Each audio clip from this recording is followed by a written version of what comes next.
Hello everyone. आज हम discuss करेंगे concept of risk profiling. Risk profiling होता क्या है? डिफरेंट इन्वेस्टमेंट इवेन्यूज पे एसेट एलोकेशन के लेवल को डिटरमाइन करना, जिससे हम अपने इन्वेस्टर के रिस्क और लॉस को क्या कर सके, कम कर सके।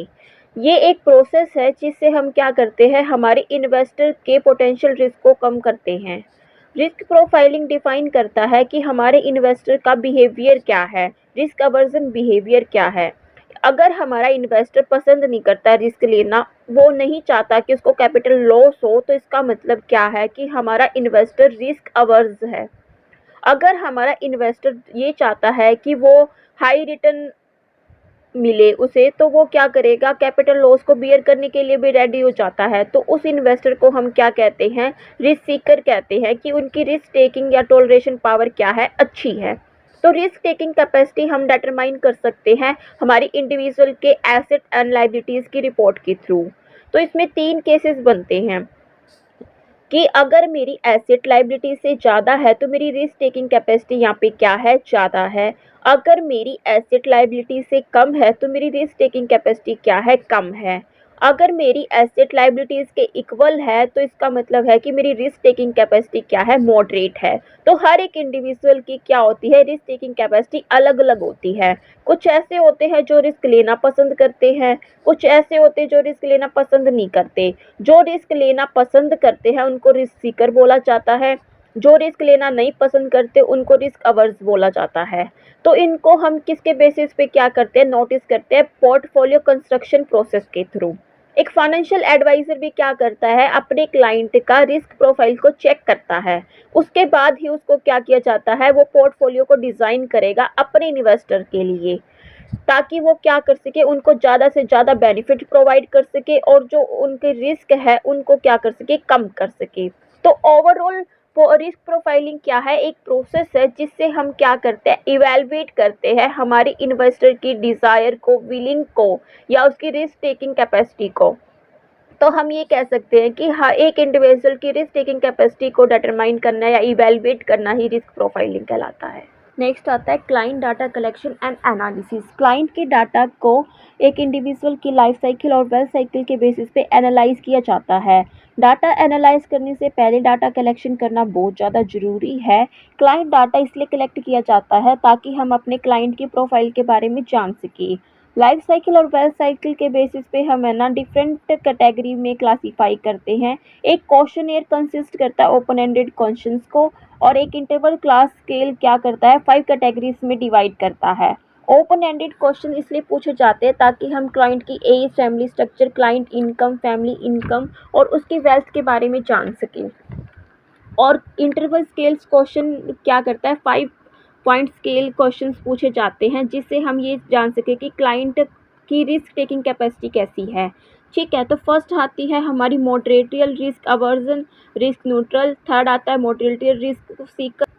फोर्थ आता है एक्सट्रीमली रिस्क सीकर। फिफ्थ आता है हायर रिस्क सीकर। ये इंडिकेट करता है हमारे क्लाइंट की रिस्क प्रोफाइल को।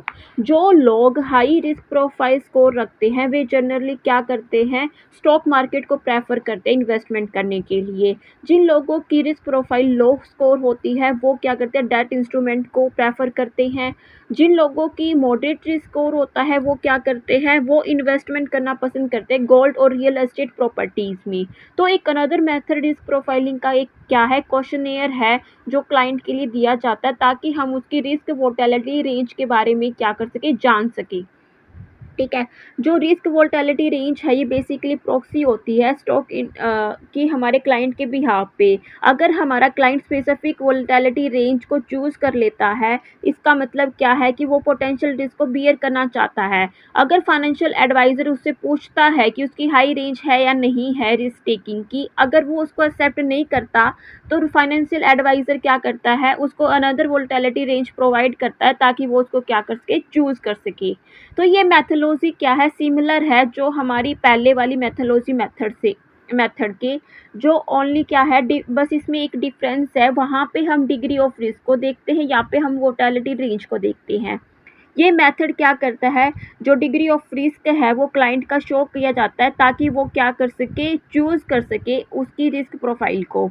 और उसको ये भी डिटरमाइन किया जा सकता है कि उसकी जो रिस्क टेकिंग कैपेसिटी है वो कितनी है। कस्टमर की रिस्क प्रोफाइल को समझने के लिए हम बहुत सारे क्वेश्चंस को पूछते हैं ताकि हम ये पता लगा सकें कि उसकी रिस्क प्रोफाइल कैसी है। तो जैसे हम एक क्वेश्चन पूछते हैं कि क्लाइंट की एज क्या है, तो इससे हमें ये जान सकते हैं कि उसकी साइकोलॉजिकल स्ट्रेंथ कैसी है, क्योंकि यंग पीपल की क्या होती है, ओल्ड पीपल के कंपैरिजन में साइकोलॉजिकल स्ट्रेंथ अच्छी होती है। अगर हमारी फैमिली में अर्निंग मेंबर ज़्यादा हैं तो हम रिस्क ज़्यादा ले सकते हैं एक सिंगल अर्निंग मेंबर्स की। अगर हमारी रेगुलर इनकम आती है तब भी हम रिस्क क्या कर सकते हैं, ज़्यादा टॉलरेट कर सकते हैं इरेगुलर इनकम होल्डर के कंपैरिजन में।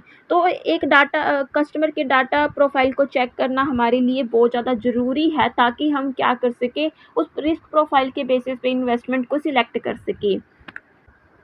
क्लाइंट के कलेक्टेड डाटा को एनालाइज करने के लिए हम कुछ सॉफ्टवेयर का यूज़ करते हैं, प्रोग्राम्स का यूज़ करते हैं, जैसे कि एमएक्स एक्सेल।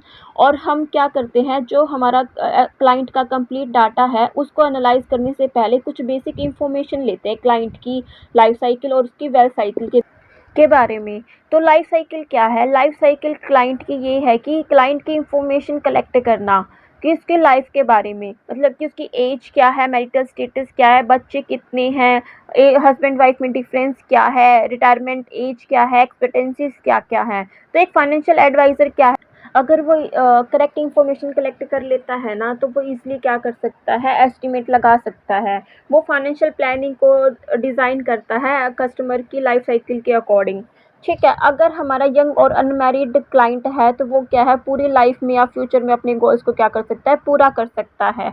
यंग पीपल क्या करते हैं, वो स्टार्ट कर देते हैं सिस्टमेटिक इन्वेस्टमेंट प्लान को, ताकि वो हायर एजुकेशन, कार परचेज या फॉरेन ट्रिप या हमारी जो मैरिज है उनके रिगार्डिंग क्या कर सके, प्लानिंग कर सके। सिस्टमेटिक इन्वेस्टमेंट प्लान क्या करते हैं, रिफाइन करते हैं सेविंग और स्पेंडिंग हैबिट को, जो डिसिप्लिन में होनी चाहिए।